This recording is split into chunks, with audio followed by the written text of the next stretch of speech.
Rocío Monasterio, cabeza de lista de Vox en las elecciones autonómicas en Madrid. Bienvenida a la Gaceta de la Iberosfera, bienvenida a la Fundación Disenso. Muchas gracias, bien hallada.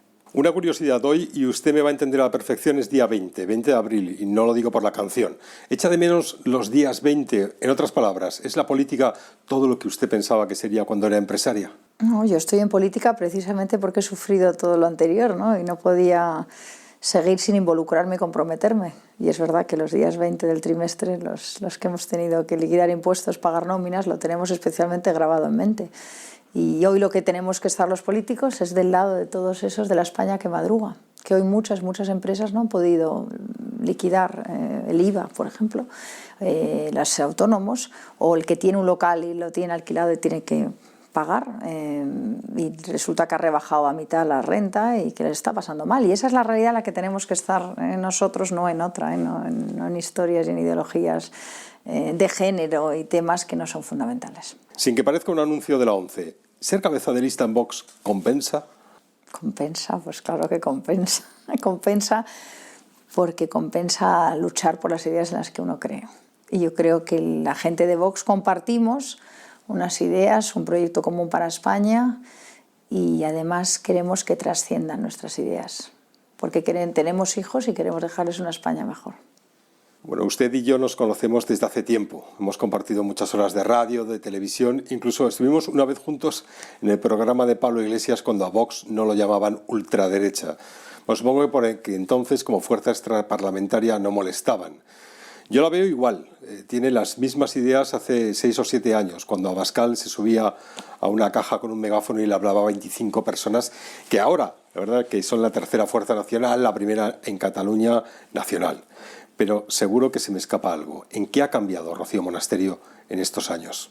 Bueno, yo creo que, vamos a ver, yo creo que hemos aprendido cosas, hemos escuchado mucho a la gente, y eso es muy importante, y hemos reforzado todavía más las ideas que teníamos. Hemos reforzado. Yo veo otros políticos que cuando van avanzando en político van languideciendo. Van a los grises, van a la tibieza, van a la claudicación frente a la dictadura de género, la del cambio climático o la de la que toque, ¿no? Nosotros no. Nosotros lo que nos hemos es fortalecido en argumentos y en ideas, ¿no? Que ya las teníamos porque son principios y convicciones. Pero yo creo que le hemos dado esa armadura argumental que hace falta para convencer a la gente, y ahora nos sentimos más fuertes que nunca para convencer a muchísimos españoles de algo que creemos que es de sentido común y de extrema necesidad, que es Vox.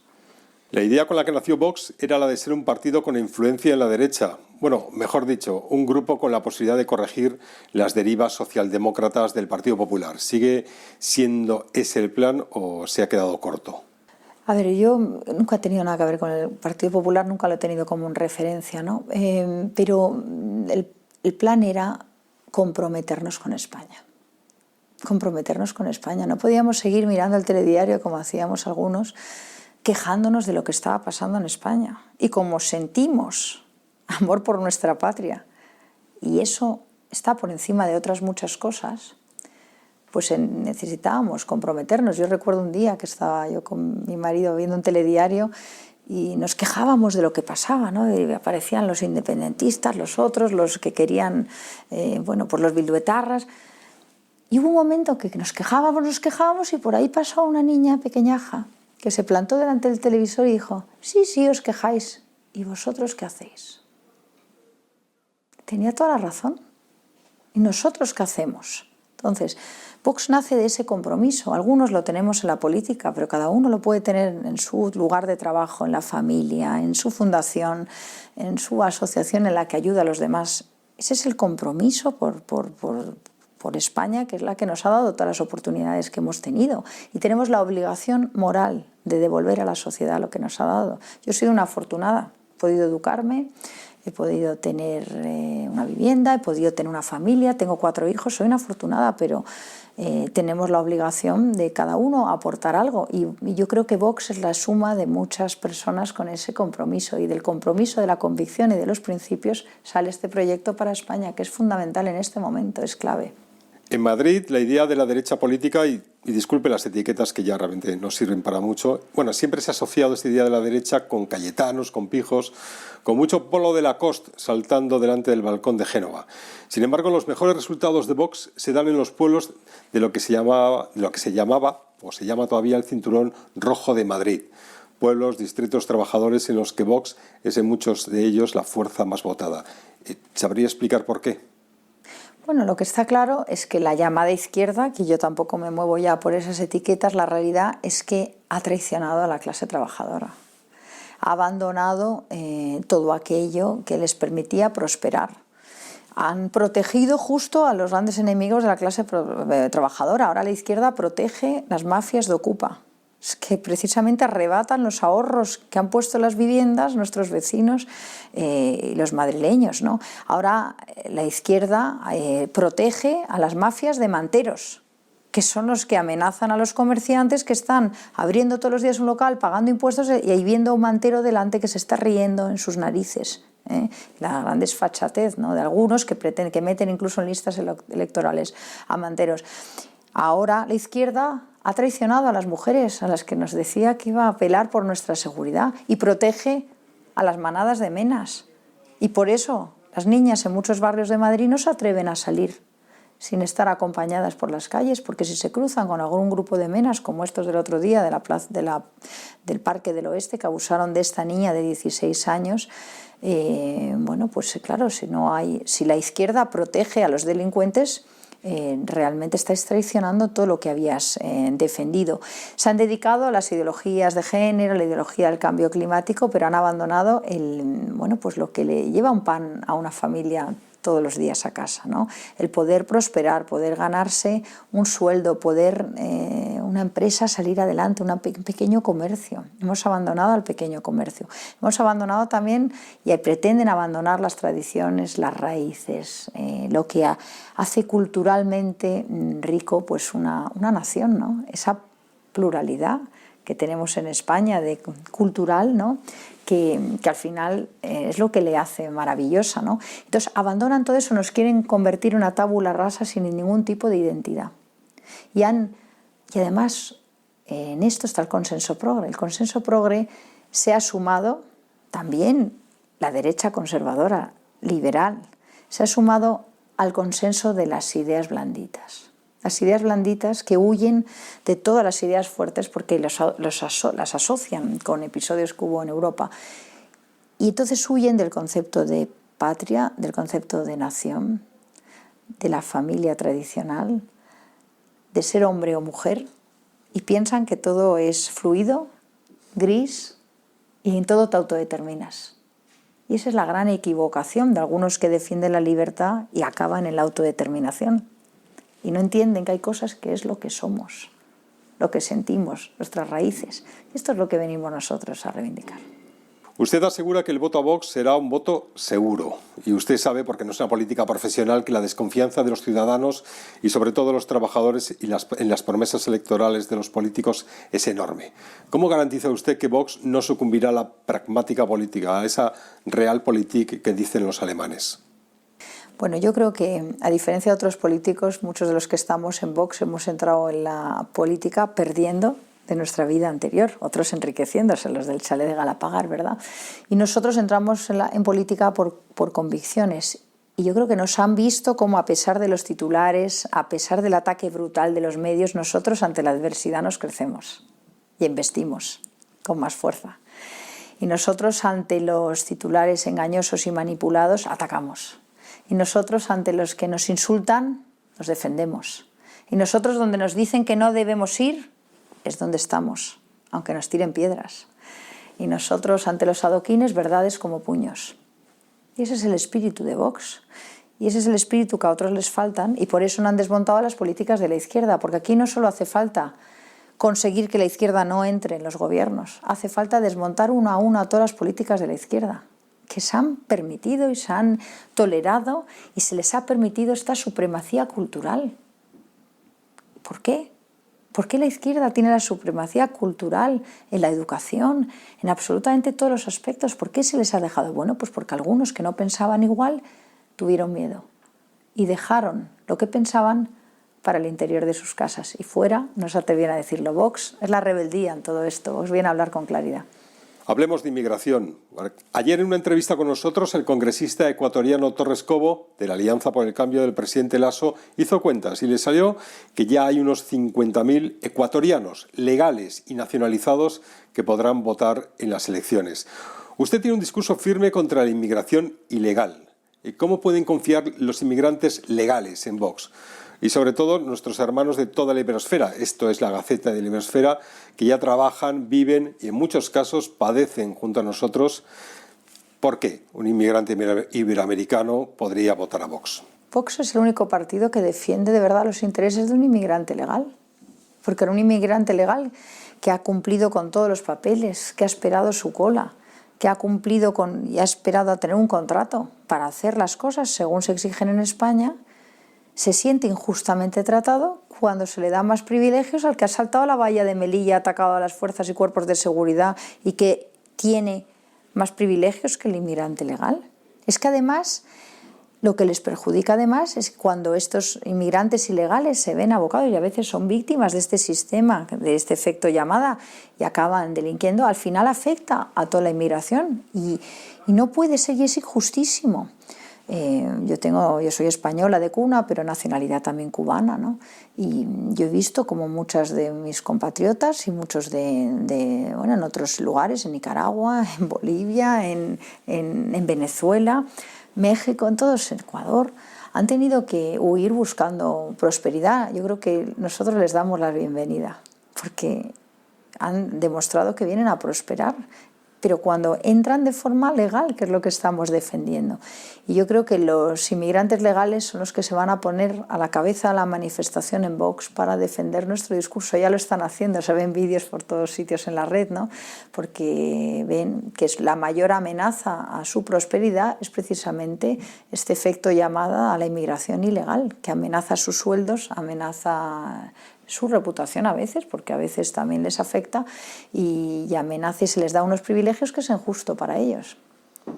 Hace poco estuve en un acto de precampaña de Vox en la Plaza de Prosperidad. No me fui donde estaba la prensa, sino que me sumergí entre el público. Tuve la mala suerte de que detrás de mí había 3 mujeres, 3 trolls, que podríamos... A cada cosa que usted decía, ellas respondían con los habituales epítetos, fascista, nazi, ese largo, etcétera. Entonces usted dijo que no podíamos consentir que a nuestros hijos los llamen machistas por el hecho de ser varones. Y mire, se produjo un silencio en las 3 mujeres hasta que una dijo, ahí tiene razón. Y voy a la pregunta. Considerando que fue el PP en Unión de Ciudadanos el que aprobó unas leyes de ideología de género que por la corrección política han conseguido legalizar esa injusticia de que a los hombres nos llamen machistas por ser varones, ¿es demasiado tarde para revertir la situación? No, yo creo que hay que derogar determinadas leyes que lo que hacen es promover precisamente que a nuestros hijos se les eduque si son varones en que son machistas y determinadas leyes que también hacen que tengamos juzgados para hombres. Eso, ¿en qué país que defienda la igualdad del hombre y la mujer? Eso es defendible. Entonces, nosotros creemos que hay que derogar las leyes de género que el Partido Popular aprueba en el 2016, la de marzo del 2016, de transexualidad, la de junio del 2016, porque lo que hacen es inculcar esa idea y promover que en los colegios se eduque en esta idea a nuestros hijos. Yo tengo 4 hijos, tengo 3 hijas y un hijo. Yo no quiero que a mi hijo le llamen machista por el hecho de nacer varón. Tampoco quiero que mis hijas se crucen con un maltratador y salga al día siguiente de la cárcel, como está pasando en España con los maltratadores, los violadores reincidentes. Entonces nosotros creemos que los varones no son machistas por el hecho de nacer varón, no se puede educar en eso. Tenemos que promover las penas más duras para aquellos que sí sean maltratadores o violadores reincidentes, cosa que otros partidos no lo hacen, por cierto, y tenemos que dejar de decirle a las mujeres que por el hecho de ser mujeres somos débiles. Porque no es así. Las mujeres en España, estos últimos años hemos sufrido la política que nos ha llevado al mayor atraso en derechos y en dignidad que hemos tenido nunca. Porque hubo un feminismo inicial que luchó por la igualdad de las mujeres, la educación, etc. Y ahora de repente nos están diciendo que tenemos que ir por cuota a una empresa, a un gobierno, Eso es una humillación para las mujeres, que creemos que por mérito y esfuerzo tenemos derecho a estar en nuestros trabajos o en un consejo de administración o en un gobierno o donde nos dé la gana estar. Pero no necesitamos la protección de los políticos, sí necesitamos la protección por el hecho de ser madres, la maternidad, la familia. Eso sí, pero de esto los políticos no quieren hablar. De la brecha maternal no quieren hablar. Eso no les interesa. ¿Por qué? Porque quieren atacar la familia. Es evidente para cualquiera que no viaje en coche blindado y con escoltas que ahora mismo en Madrid hay una inseguridad creciente. Mire, donde antes en el comedor social de la Orden de Malta, en La Ventilla, en Tetuán, se daban 180 comidas diarias, ahora son más de 500. Cuando la pobreza se multiplica por 3, la inseguridad crece de manera exponencial. ¿Cuál es el plan de Vox para que nuestras calles vuelvan a ser seguras y cómo van a cumplir su lema de campaña de proteger Madrid? Bueno, por una parte yo creo que hay que denunciar las mafias de la ocupación, las mafias de los narcopisos y las mafias que protegen a los menas y dejar de subvencionar a todos estos que protegen a esas mafias, porque la Comunidad de Madrid se están dando subvenciones a todos esos grupos que luego son los que vienen a apedrear a Vallecas. Segundo, no puede ser que la Comunidad de Madrid tenga, por ejemplo, vivienda pública en propiedad ocupada.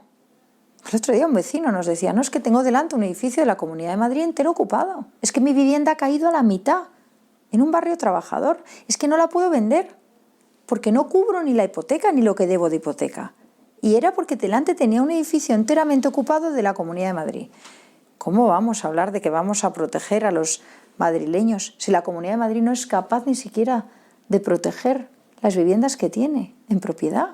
Entonces, tenemos que hacer un plan de vivienda también social, un plan de vivienda social. En Madrid hace falta vivienda y hace falta liberalizar el suelo que no sea protegido y construir vivienda. Igual que hemos construido el Zendal en 3 meses, hay que saber construir vivienda social y realojar a muchas familias que han tenido un revés, que a lo mejor lo han tenido desde el 2008 y que no consiguen salir adelante, y dar una oportunidad a nuestros jóvenes a tener vivienda y conseguir darles un aval que les permita cubrir la parte de ahorro que no tienen por unos sueldos precarios y con esto darles un impulso para poder emanciparse de su familia y tener un proyecto de vida y poder tener familia.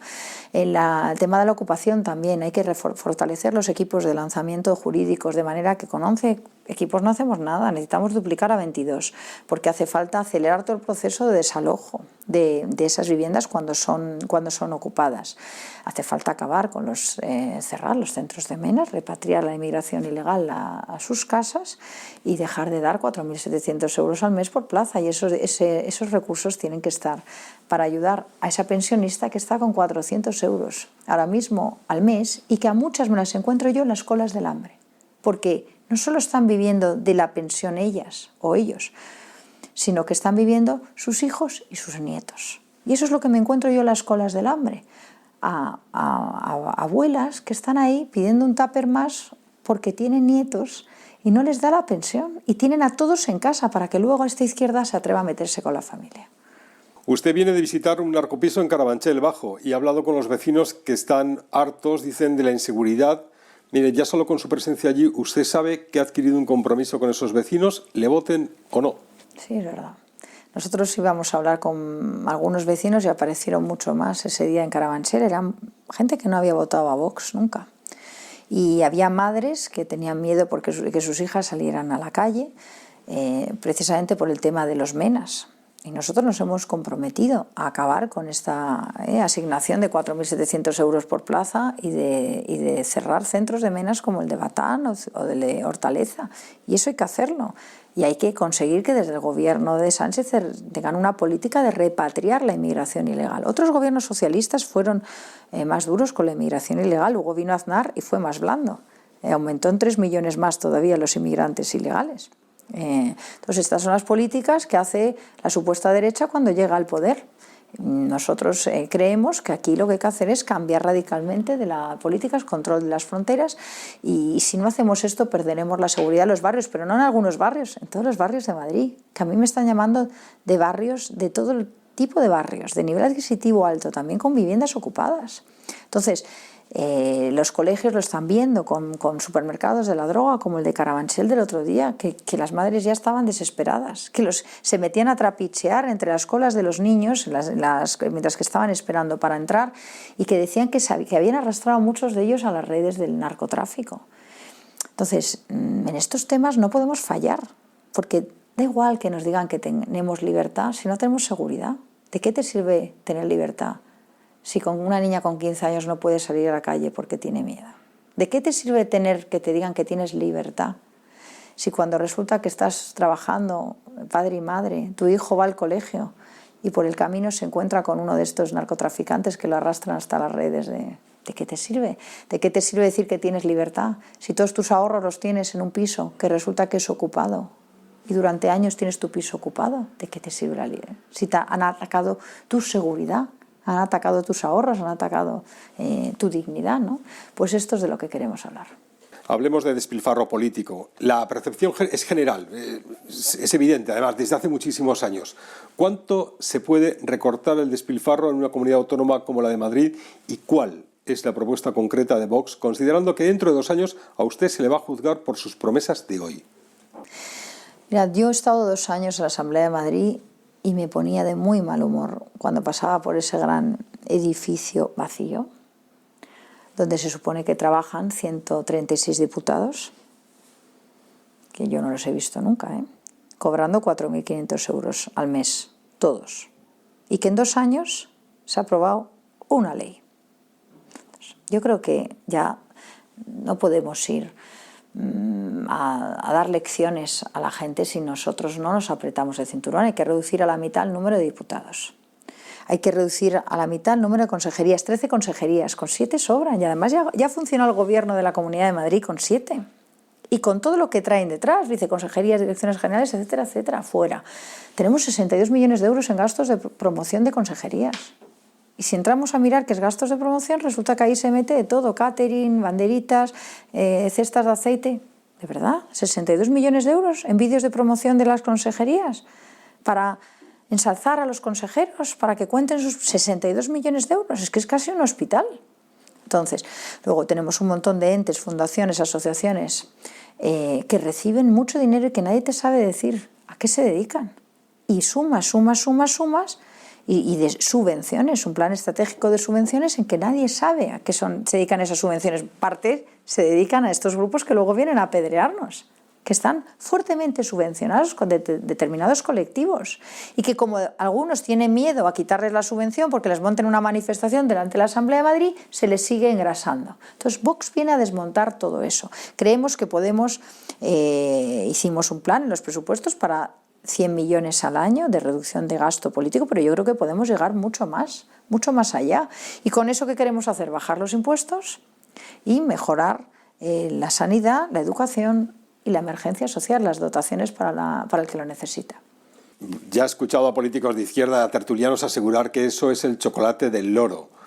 La percepción, insisto, es que el loro ahora mismo pesa 300 kilos y está al borde del coma diabético. ¿Sigue usted pensando que las comunidades autónomas son un riesgo para España? Yo lo que creo, y se ha demostrado, yo creo que hay algo evidente, ¿no?, este año, que todos hemos visto en el telediario todos los días: la gran descoordinación de las comunidades autónomas, el enfrentamiento, la división entre españoles y la desigualdad entre españoles. Porque si estabas en Castilla y León tenías unos derechos y si estabas en la comunidad tenías otro, y eran del mismo partido político, Si estabas en Galicia con el señor Feijóo no tenías derecho a salir a la calle o a abrir y en cambio a lo mejor si estabas en Murcia tenías otro, mismo partido. Entonces, lo que hemos visto es la gran descoordinación y la gran desigualdad que generan las comunidades autónomas y además generan un gasto desbocado, descomunal. Ahora mismo estamos viendo, no hay dinero para las pensiones. Estamos viendo al ministro Escrivá que nos lo quiere decir pero no se atreve. Pero es la verdad. Entonces tenemos que elegir, porque los recursos no son infinitos.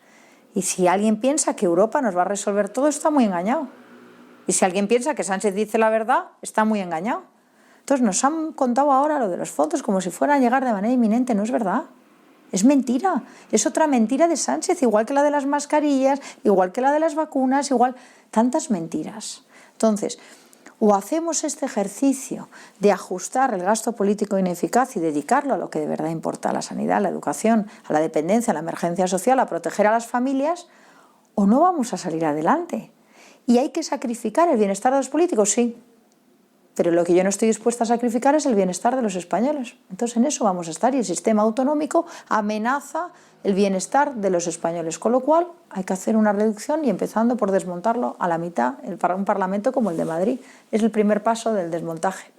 Ahora mismo vivimos en un estado de alarma que parece, no lo sabremos quizá jamás, inconstitucional, pero que va a seguir por lo menos hasta el 9 de mayo. A partir de ahí, ni los ciudadanos no sabemos qué es lo que va a pasar. ¿Tiene usted alguna idea? ¿Rocío Monasterio tiene alguna idea de lo que va a ocurrir? Y se lo digo porque se observa un nerviosismo creciente en las autonomías que parece que viven más tranquilas en estados de excepcionalidad y de recorte de libertades. Bueno, lo que es increíble es que ahora los partidos que atacaban a Sánchez porque recortaba libertades son los que están pidiendo que vuelva a imponer restricciones, porque yo estoy escuchando al Partido Popular decir, suplicarle a Sánchez que por favor aplique normativa para encerrarnos a todos o restringir nuestras libertades. Es que ya Sánchez el otro día se reía, claro, y decía, hasta que no haya una aclamación popular, no pactaré restricciones. Claro, ¿cómo puede ser que ahora el Partido Popular esté pidiendo restricciones? Lo que tenemos que hacer es levantar todas las restricciones. Por eso es tan importantísimo que esté Vox ahí. Porque Vox hace el discurso valiente, el discurso de defensa de la libertad, de la seguridad, que mueve a otros que no se atreven hacia las posiciones de confrontación con Sánchez. Y la prueba es lo que ha pasado con la señora Ayuso en Madrid. Si no nos hubiera tenido al lado, hubiera estado cerrado Madrid como que le pedía el infiltrado de Sánchez, que era Aguado. Y respecto al Constitucional, es gravísimo. El Constitucional en 4 días ha sentenciado qué pasaba con el señor Cantó, pero no nos ha contestado qué pasa con las libertades y los derechos de todos los españoles y el estado de alarma, que ha sido un estado de excepción encubierto. Hay que acordarse, los totalitarios siempre aprovechan los momentos de debilidad del pueblo para imponer su ideología. Y esto puede tener ahora 2 caminos. Uno, el camino en que Vox consiga un buen resultado y el apoyo y nos comprometamos por sacar a los totalitarios de los gobiernos y sus políticas de restricciones. O 2, llevarnos ya a un camino en que las políticas de Sánchez y sus socios comunistas arrastren a España. Yo creo que estamos en un momento que no son las elecciones autonómicas, son las elecciones a nivel nacional. Yo creo que los españoles tienen que comprometerse con la defensa de todos estos valores y desmontar lo antes posible a este presidente del gobierno que es Sánchez, porque a mí no me vale algunos que empiezan a decir que como ya no está Pablo Iglesias en el gobierno se puede pactar con Sánchez, que ya lo estoy escuchando. A mí no me sirve esto de algunas grandes empresas que empiezan a anunciar que entonces para dar estabilidad hay que hacer un pacto de los 2 grandes partidos o otros que dicen que ya viene el cambio de ciclo y que están esperando al cambio de ciclo, que están esperando a que se arruine de España para entonces entrar en el gobierno. No podemos esperar un mes más, hay que sacar a Sánchez y a los comunistas lo antes posible del gobierno. Y para eso Vox tiene que estar en el gobierno de la Comunidad de Madrid y desde Madrid empezar una política para recuperar España y recuperar la prosperidad de todos los españoles. Usted sale a ganar. Si observamos la asistencia a sus actos de precampaña y a sus mítines, pues sí, sería la primera fuerza política. Pero, a ver, las encuestas son abrumadoras en este punto. Vox será una fuerza decisiva para la gobernabilidad de Madrid. La pregunta es directa. Con estos 2 años de trabajo en la Asamblea de Madrid, con el conocimiento adquirido de cómo funciona el Partido Popular, ¿hasta qué punto va a poder Vox imponer su programa de gobierno? Pero yo creo que los que lo van a imponer son los madrileños con su voto, no nosotros. Entonces yo espero que los madrileños nos den la fuerza para poder llevar todas estas ideas a que sean una realidad. Y yo creo que es fundamental que Vox está ahí, porque ya se ha demostrado que otros partidos que tuvieron mayoría absoluta y pudieron hacerlo todo no lo hicieron. Y que es un partido que está pues ciertamente dividido y acobardado, como es el Partido Popular, pues no tiene la fuerza para enfrentarse a las ideas de la izquierda. Todo el mundo da por hecho de que tras el 4 de mayo habrá un pacto, no sé si de gobierno, no sé si de investidura, entre Vox y el PP, depende de donde los madrileños se coloquen a cada uno. Pero a mí esto me recuerda a aquellas elecciones vascas de 2001 cuando todos dábamos por hecho que socialistas y populares pactarían y el Partido Socialista corrió a echarse en brazos del PNV. ¿Usted ve algún riesgo de que el PP de Casado, que se niega a aclarar con quién pactará, se eche en manos de Gabilondo? Bueno, yo lo que sé es que la señora Díaz Ayuso se debe al señor Casado y cumple órdenes de Génova, ¿no? Entonces, si Vox tiene mucha fuerza, la señora Díaz Ayuso yo creo que se sentirá protegida para poder hacer frente a Sánchez. Si Vox no tiene fuerza, pues efectivamente el señor Casado pensará que tiene que mandar Génova en todos los pactos y ha dicho que no quiere nada con Vox. Nosotros hemos dicho muy claro lo que queremos. Nosotros, si tenemos la mayoría de los votos y necesitamos los votos de la señora Díaz Ayuso, por supuesto que pactaremos para frenar a la izquierda. Ahora, yo no he escuchado a la señora Díaz Ayuso decir que va a aceptar nuestros votos si los necesita para frenar a la izquierda. Me gustaría escucharlo. Sí he escuchado al señor Casado decir que con Vox hasta aquí hemos llegado. Entonces, no sé qué están pensando en Génova en este momento. Yo creo que no lo saben ni ellos. Y lo que sí tengo claro es lo que pensamos en Vox. Y pensamos que un fuerza a Vox y muchos votos a Vox es la clave para ahora mismo desde Madrid volver a construir una alternativa que no sea sumisa a las ideas de la izquierda. Hemos hablado mucho de pan y ahora toca un momento hablar de circo. Y la noticia del momento que afecta a todos los equipos madrileños de fútbol es el anuncio de la creación de la Superliga Europea. Dígame si ya ha podido formarse una opinión al respecto. Pues mire, yo creo que los políticos tenemos la mala costumbre de opinar sobre todo, ¿no? Y esto es un tema de deportes que en principio no me ha dado tiempo a generar una opinión, pero yo creo que iremos descubriendo las razones que generan esta nueva asociación, ¿no? A mí de momento lo que me gusta es el fútbol y yo quiero que abran todos los espectáculos ya y que podamos volver a ir al fútbol sin ningún tipo de restricción. Los toros, el fútbol, el ocio nocturno, hay que abrirlo ya. Y hay que quitar el toque de queda a las 11 y dejar a la gente funcionar. Y eso lo puede hacer la señora Díaz Ayuso si quiere, no depende de Sánchez. Muchísimas gracias, Rocío Monasterio, y siempre será bienvenida en la Gaceta de Liberosfera, en la Fundación Disenso. Muchas gracias.